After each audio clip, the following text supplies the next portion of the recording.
Nos encontramos en el Jardín de la Paz, nuestra reunión para leer. Estamos en los últimos capítulos, prácticamente en el apéndice segundo, y bueno, no queremos dejarlo a medias, sino al contrario, con el tiempo que tome, pero llegar hasta el final. Fuimos interrumpidos por el tiempo de las festividades, de las convocaciones del Señor, y hoy no es la excepción.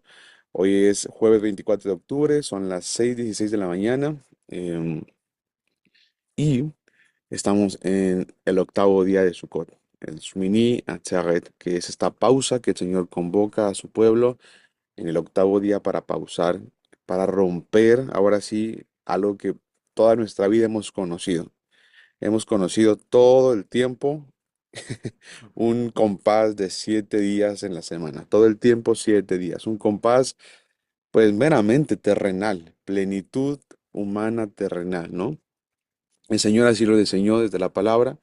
Y aunque el mundo no quiera entenderlo por completo, aunque el mundo por completo no quiera y no lo acepte, no lo aprecie, no lo relacione, no lo valore, bueno, pues al final de cuentas siempre he estado inmerso en un diseño divino. Es decir, siempre vivió toda su vida alrededor de una semana de 7 días, contemplando incluso un Shabbat en medio, o bueno, al final más bien, pero su vida en medio de un Shabbat.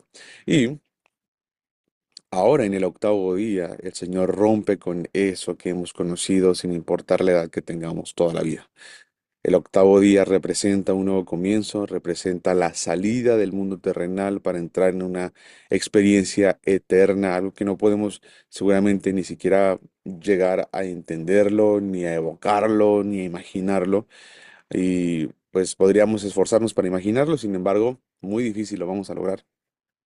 Y hoy, especialmente hoy, estamos justamente en la etapa final de este libro. Así que pues, qué interesante, qué interesantísimo que tenemos en este libro en relación a lo que estamos diciendo, lo relacionado, o bueno, en el tema de instrucciones para el futuro esposo. Y bueno, la verdad es que, como ya hemos aprendido, necesitamos verlo, primero para ser íntegros en la lectura del libro, pero también porque hay mucho de esto que a pesar de que ya tengamos 1, 2, 10, 15 o 20 años o muchos más de casados en el matrimonio, bueno, definitivamente estos principios pueden ayudar a la restauración del matrimonio en su nivel más original. Y esto es algo muy bueno para poder leer. Así que pues vamos a empezar donde nos quedamos, la última ocasión que es en el poder de dar.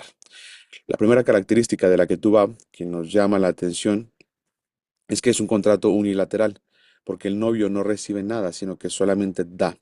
La novia, por su parte, recibe todo, el anillo, la que tú va con el compromiso monetario y la promesa del novio de proveerle todas sus necesidades, honra, sustento, alimentos, ropa, vivienda, etcétera, sin ninguna obligación de parte de ella. Vemos que de hecho toda la que tú vas está llena solamente de promesas y compromisos del marido hacia su esposa, que le proveerá todas sus necesidades físicas y espirituales de buena gana, con generosidad y gentileza. En la que tú vas se pone de manifiesto uno de los grandes, dice acá, uno de los grandes principios de la Kabbalah, que el hombre siempre es el que da y la mujer siempre es siempre la receptora. En esto, de hecho, el contrato matrimonial judío nos enseña uno de los fundamentos más importantes de la vida sana matrimonial.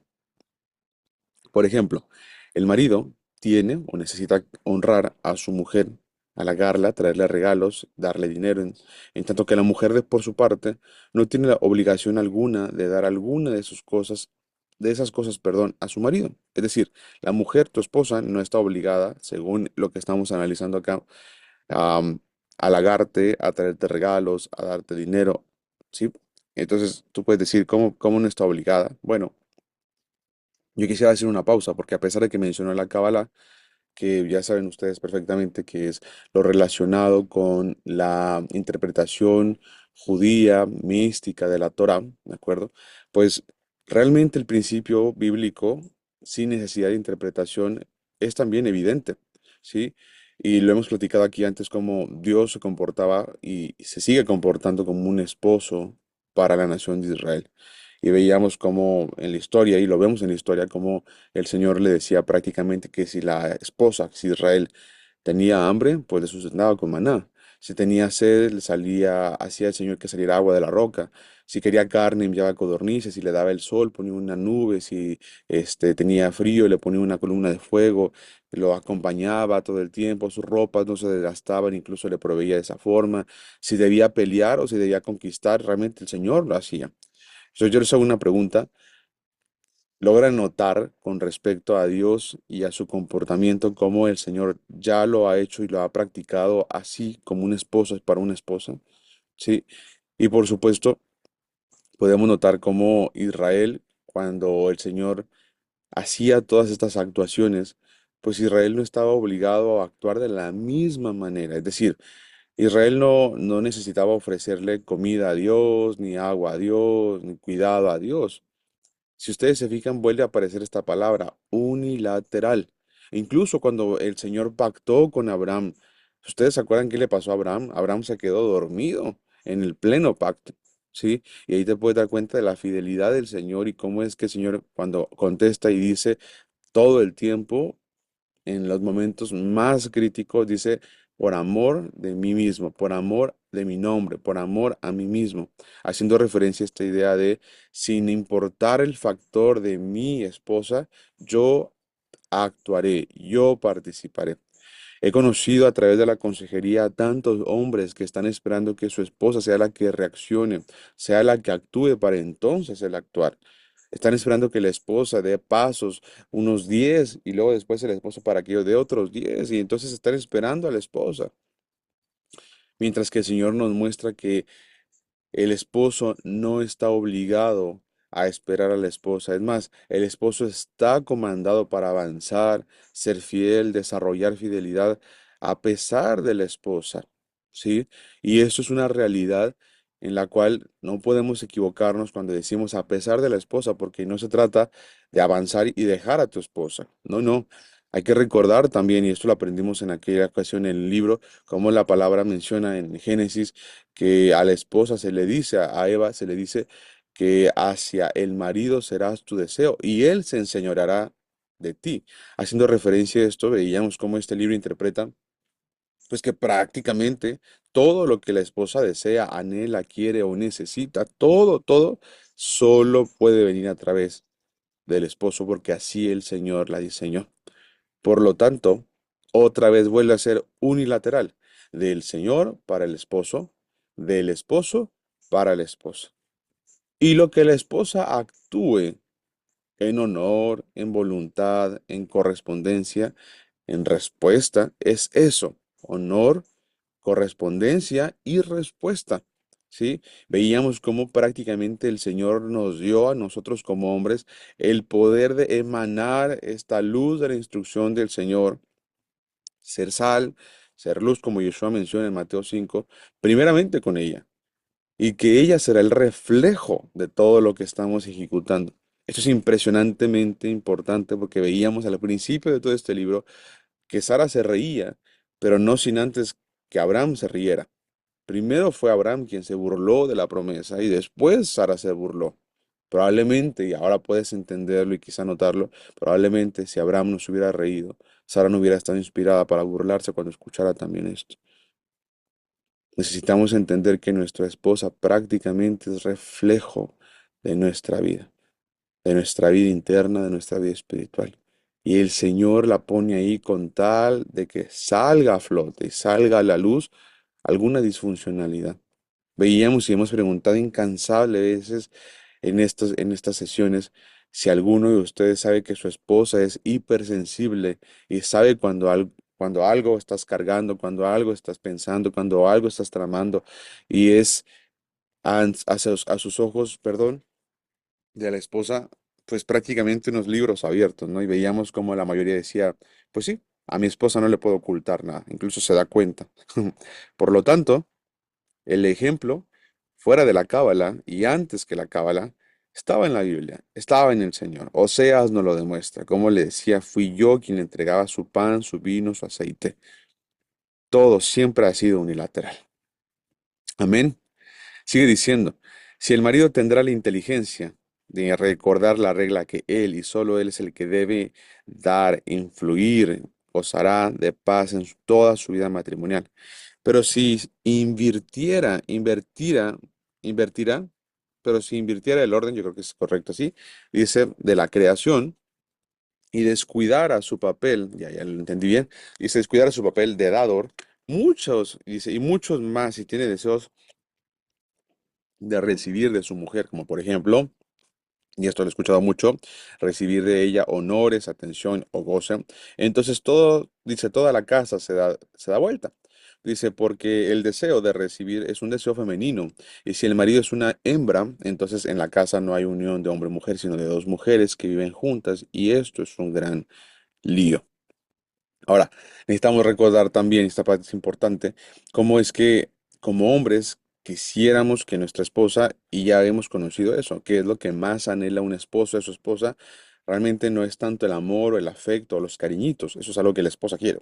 Lo que el esposo quiere regularmente es el respeto, y es también lo que Pablo mencionaba, esposas respeten a sus maridos, y a los esposos les decía, amen a las mujeres, no a las esposas.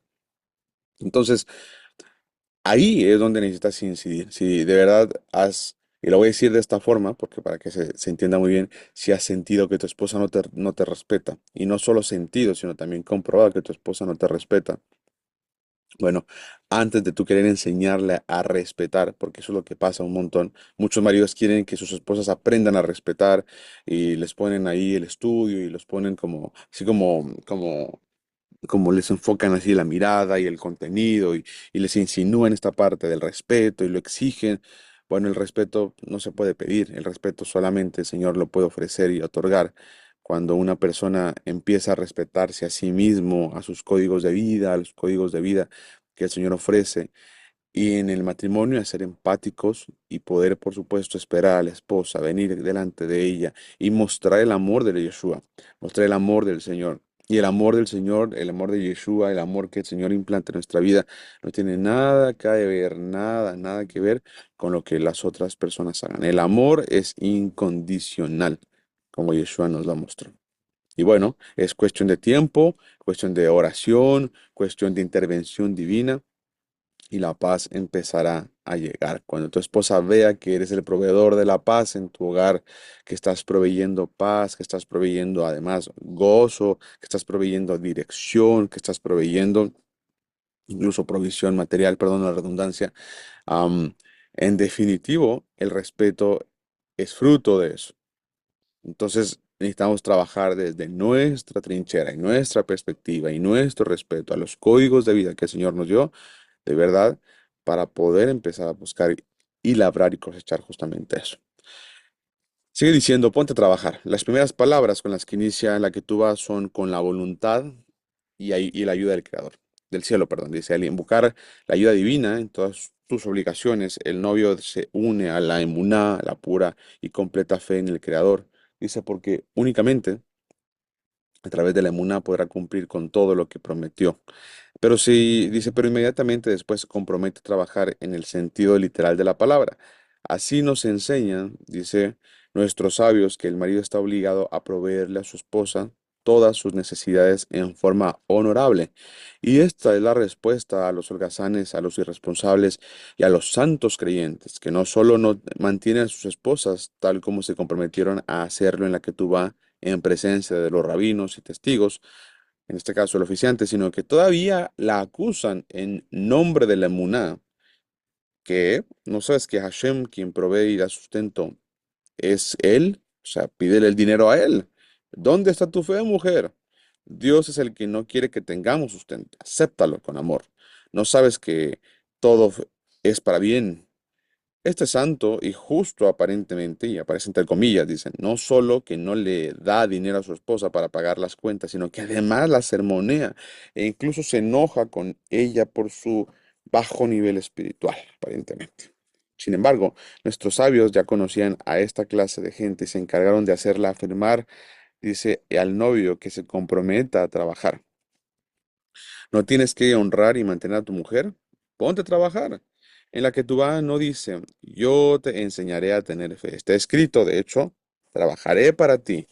No trates de enseñarle inmuná a expensas de ella. Ese es tu trabajo.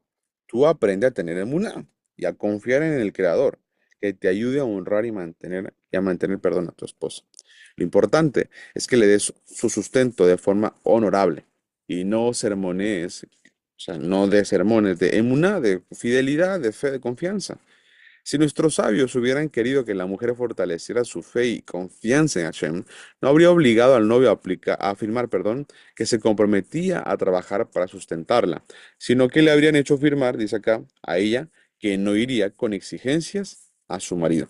Yo les quiero hacer una pregunta que ya muchas veces también les he hecho, pero me gusta porque este libro prácticamente se convierte en un recordatorio continuo, constante y permanente. ¿Cuántos de ustedes han mejorado su vida económica justamente por las exigencias, peticiones y complementariedad de su esposa? Los leo en el chat. Mientras que ustedes me escriben, voy a seguir avanzando. Am, Estamos, Richard, en el Jardín de la Paz. Es un libro que está escrito por un rabino, ¿de acuerdo? Lo platicábamos al principio, está escrito por el rabino Shalom Arush, ¿de acuerdo? Y a pesar de que está muy plagado de leyes orales de los rabinos, lo que hemos estado haciendo durante todo este libro es filtrando, filtrando y filtrando el libro a través de las palabras de la Biblia, las palabras de los profetas y las palabras de Yeshua mismo. Entonces, la parte que nos queda, el extracto de eso, los ejemplos que evoca, lo práctico que es este libro, termina siendo, después de haberlo filtrado, una joya y un gran libro de consejería para hombres. ¿Sale? Es un libro solo para varones. ¿Está bueno? Con mucho gusto. Bueno, ya me escriben ustedes si su vida económica ha mejorado, incluso por su esposa. Sigue diciendo acá, am, el respeto a la esposa. A pesar de que el marido se compromete a trabajar y a sustentar a su esposa, nuestros sabios le dieron prioridad al tema del respeto que el marido le debe a la esposa por sobre el sustento. Tal como dice la Ketubá, trabajaré para ti, te respetaré y recién después te sustentaré.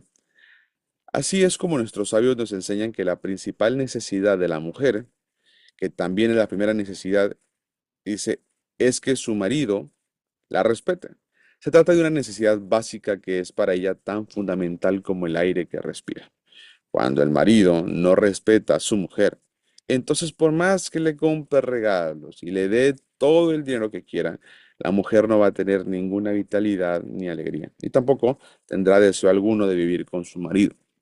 Por consiguiente, es de la mayor importancia que el marido que se comprometa, perdón, se comporte con su esposa con sumo respeto. ¿Qué significa esto? Primero, que no la critique. Ya aprendíamos sobre eso al principio de este libro, ¿no? El valor, la importancia de la no crítica. Dice, y con más razón, que no la humille, que no discuta con ella, que respete sus deseos y sus sentimientos, que se interese por todo lo que ella hace y que la alabe, perdón, por eso. Que se cuide mucho de no decir cosas que puedan interpretarse como críticas o como defectos que él encontró en ella o en su comportamiento. Al darle prioridad al tema, dice, del respeto por sobre todos los demás, nuestros sabios también nos indican que el marido debe darle a su esposa el sustento y los alimentos en forma respetuosa y honrosa, porque incluso si le da todo lo bueno del mundo, pero en forma humillante, pues no vale nada. Dice todo y de verdad. Una vez que el marido se comprometió a respetar a su esposa, llegan entonces las demás obligaciones, los alimentos, la ropa, los zapatos, la vivienda, las relaciones matrimoniales, etcétera. Respecto a todo esto, el novio firma y afirma que será de verdad. Es decir, que no va a cumplir sus obligaciones solo de boca para afuera, sino que hará todo de verdad y con amor. También significa que no se comportará con su esposa como si le estuviera haciendo un favor, ya que es su obligación y ella se casó con él en base o con base de aquellos compromisos firmados.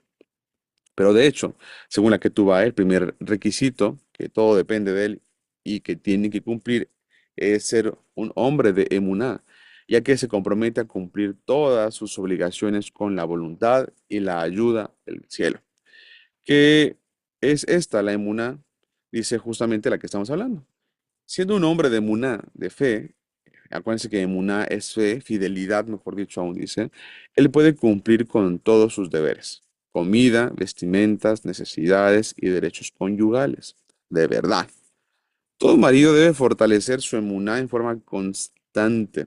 La emuná le posibilita hacer frente a las difíciles, pruebas, dice que se le presentan en la vida, a fin de fortalecer y darle aliento a su mujer, prometerle cumplir sus deseos y asumir plena responsabilidad sobre todo, nunca haciéndole sentir que existe dice, de su parte debilidad alguna, desesperanza o evasión de sus obligaciones. Y esta parte yo sé que es difícil de asociar, es difícil de aceptar, porque ¿cómo puede ser que todo el tiempo pueda estar en este nivel? ¿Cómo puedo lograr llegar a este nivel de fe?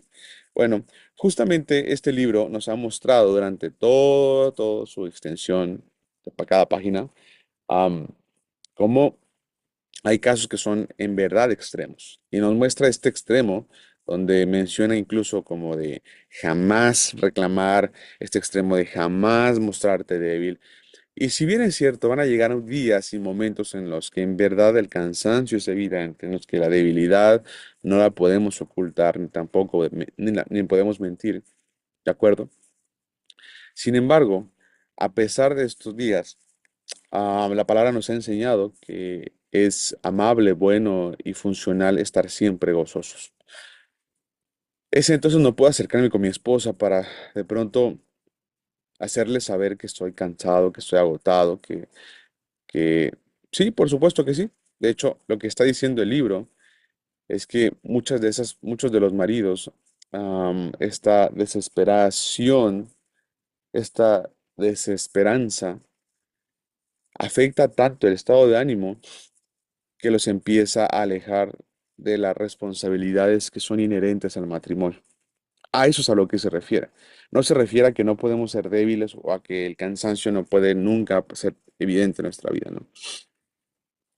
Hace referencia a que el cansancio, a que la desesperanza, a que los sentimientos provoquen justamente ese tipo de como am, ya no actuaciones responsables masculinas. Y ahí es donde está marcando justamente este libro eso, ¿sí?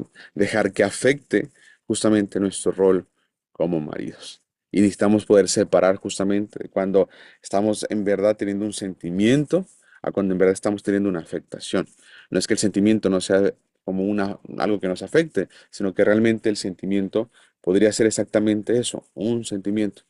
Y basta con entenderlo, platicarlo, compartirlo y seguir avanzando, ¿sí? Eso es algo muy, muy maduro. Por la otra parte, justamente el marido, que por el sentimiento, el no compromiso de la esposa o la no actuación de la esposa, el marido deje de actuar. Y eso es distinto, por supuesto. Y menciona aquí un ejemplo, dice, por ejemplo, aun si el marido se enfrenta de verdad con dificultades de sustento, nunca debe decirle no a su mujer. No tengo dinero para pagar eso, o no podemos enfrentar semejante gasto. Y por supuesto, dice, no deberá delegarle la responsabilidad a ella. Dice, aunque él no tenga ni un solo centavo, deberá reconfortarla, alentarla y prometerle que cumplirá con sus deseos apenas sea posible. Que es lo que decimos ahorita.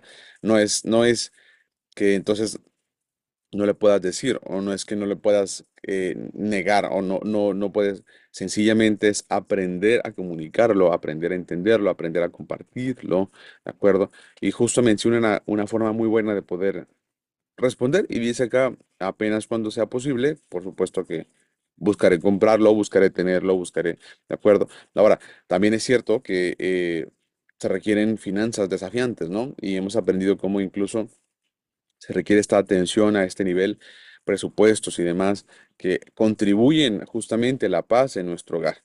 ¿Sale? Y es una bendición cuando tu esposa también está dispuesta y responde a esto, que yo me he dado cuenta la mayoría de las veces, de verdad, la mayoría de las veces, severamente la mayoría de las veces, cuando el marido incluso quiere actuar en esos temas de presupuestos, de atención, de calendario, de agendas, en verdad que la esposa es la más feliz porque ve justamente al esposo mucho más organizado, ¿no? Pero bueno, seguimos avanzando. Dice, cuando ella ve que su marido hace todo lo posible por cumplir con lo que desea y necesita, Siente que su alma resplandece de dicha. La iluminación del alma de la mujer es un receptáculo maravilloso para recibir las bendiciones de un excelente y abundante sustento.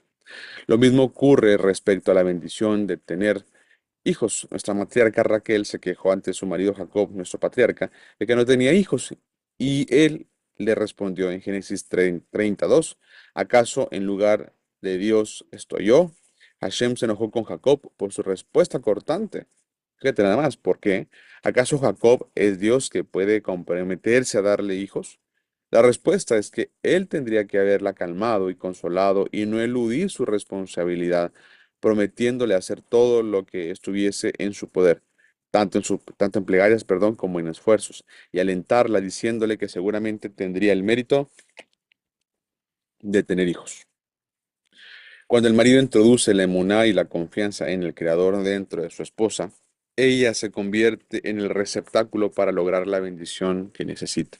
E incluso, si aún no ven los resultados, dice, y los deseos de ella no se cumplen por el momento, el aliento y el entendimiento que su esposo le brinda le dan tanto consuelo que ella no sentirá más dolor de la falta.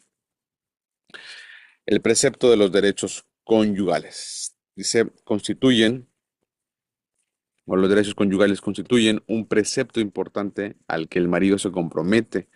Él debe estar a la disposición de su esposa la noche en que ella se sumerge a la mikveh, que es el baño ritual, dice, y por lo menos una vez por semana durante los días en que ella está ritualmente pura.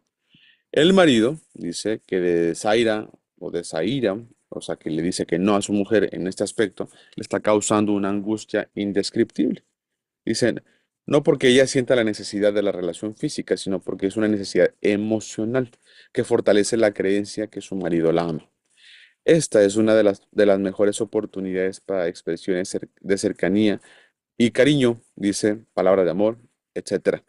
Bendiciones, mi estimado Álvaro. Qué bueno tenerte por acá, brother. Bendiciones. Dice, todo lo que fortalezca y consolide el vínculo entre ellos. La ley judía establece que las relaciones conyugales solo están permitidas con el consentimiento de la mujer. Si ella está enojada o disgustada por algún motivo, está prohibida la relación hasta que el marido haga las paces con ella. Las relaciones conyugales exigen un comportamiento recatado y una absoluta privacidad. Está prohibido que los niños se encuentren, por supuesto, en el mismo dormitorio que los padres, dice, o en una situación en la que pueda llegar a oírlos o verlos. La alajá sí permite que el bebé, que aún no sabe hablar, esté en su cuna en la misma habitación.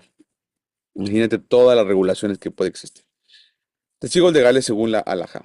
Los dos testigos deben ser elegidos de acuerdo con los requisitos alágicos, dicen no según consideraciones de prestigio y cosas por el estilo. El testigo debe ser un hombre recto y observante de Shabbat y que no tenga lazos familiares ni con el novio ni con la novia.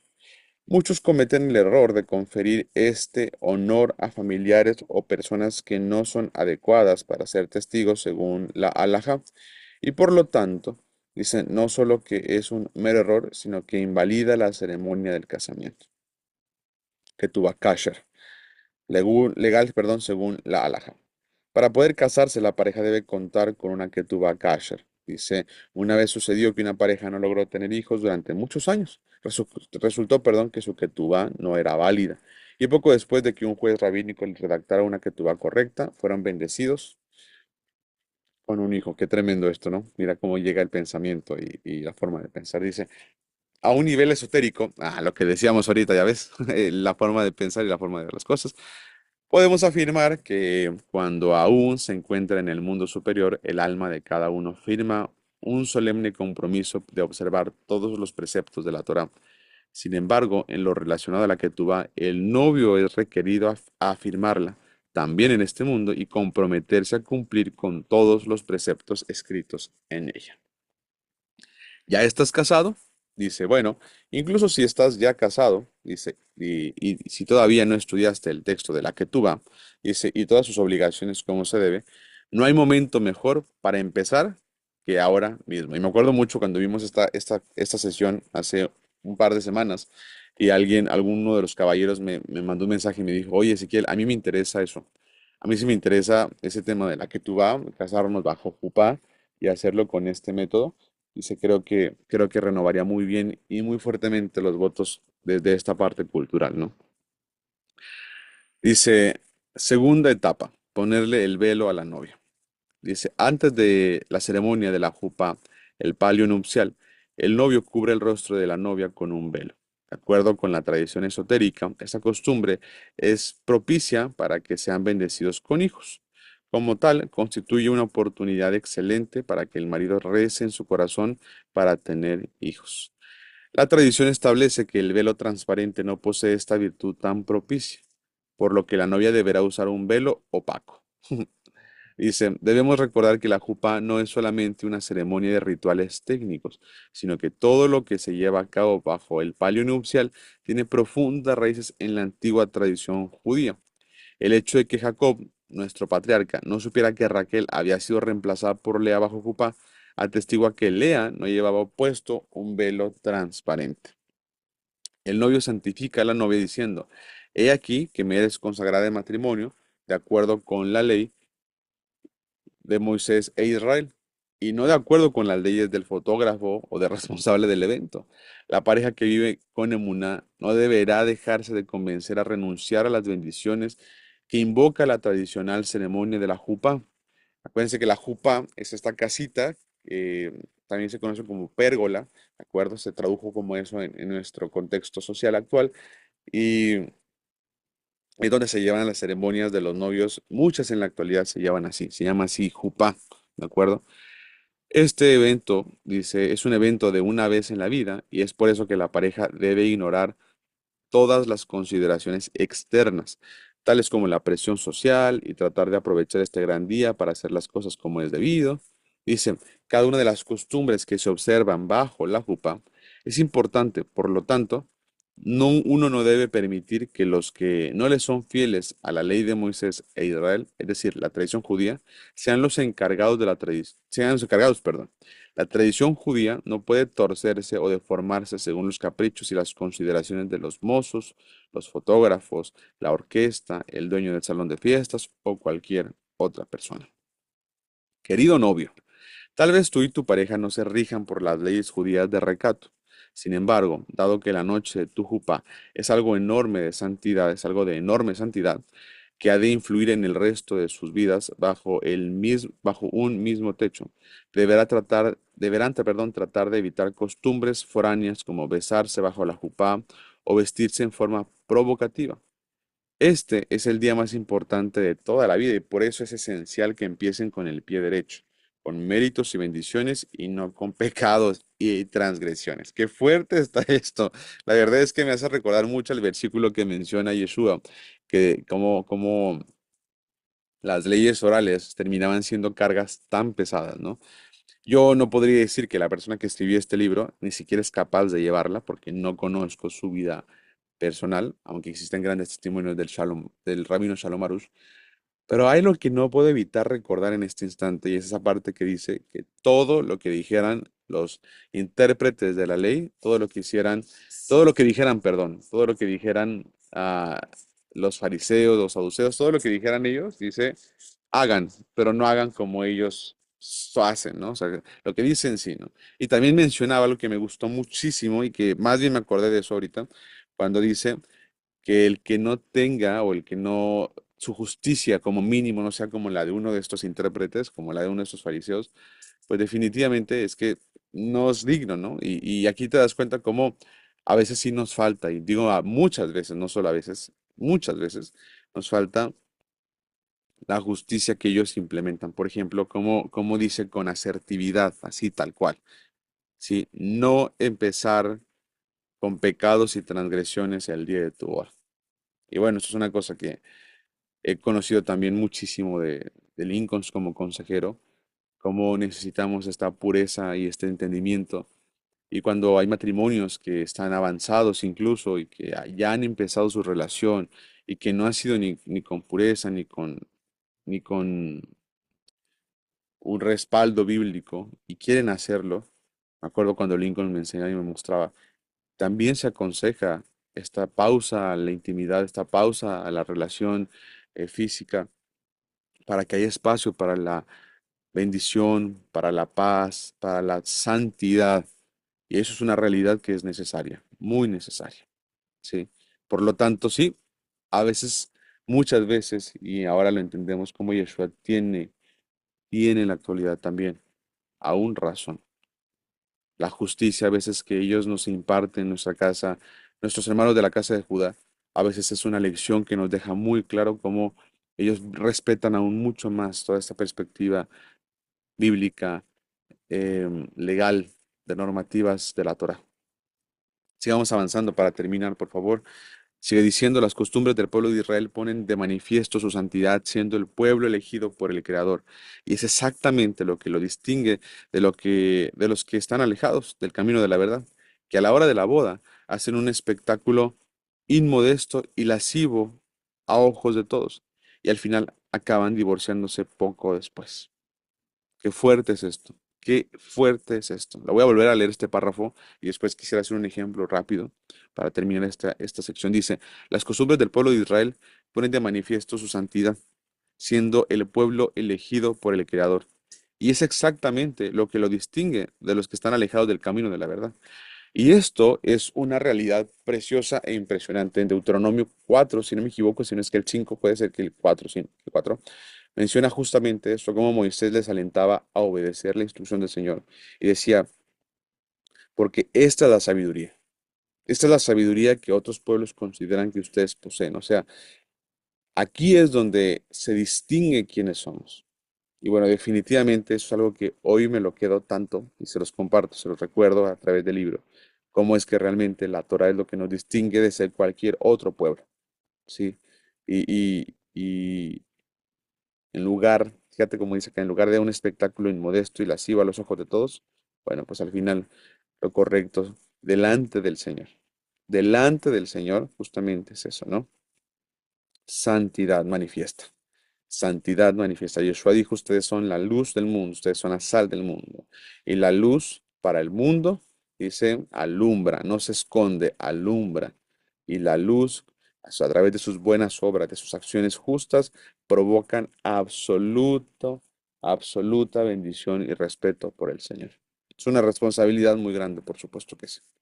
Dice, y esta es la explicación de la costumbre de cubrir por completo el rostro de la novia, bajo el palio nupcial.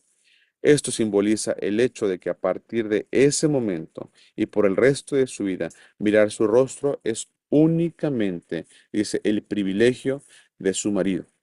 Es por eso que el novio se dirige hacia la sección de las mujeres para cubrir el rostro de la novia, en vez de que ella vaya a la sección de los hombres donde otros hombres podrían llegar a verla. A partir de ese momento en que se le cubre el rostro, la novia deja de considerarse soltera. Nadie tiene derecho a mirarla, ni el rabino que oficia la ceremonia, ni los testigos, ni mucho menos los invitados. Ahora la belleza de la novia pasa a ser el tesoro especial de su marido. A partir de ese momento, ella debería evitar todo deseo de embellecerse y ser atractiva para otras personas fuera de su matrimonio. Ella le pertenece a él y él le pertenece a ella exclusivamente.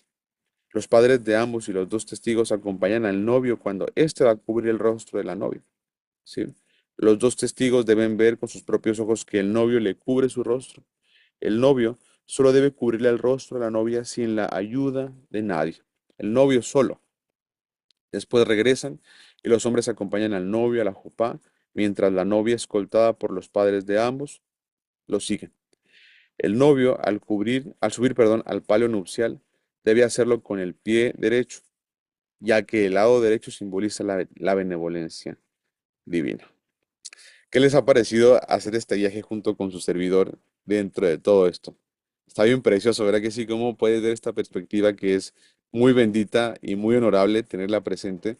Y cómo este respeto y todos estos simbolismos hacen referencias bíblicas muy buenas, que definitivamente, o sea, definitivamente creo que todo lo que te acerque al Eterno, todo lo que te acerque a la instrucción del Señor, todo lo que santifique más, a pesar de la ley oral, será bueno siempre tenerlo presente. Por supuesto, no diciendo que es palabra del Señor, sino dejándola en su sitio.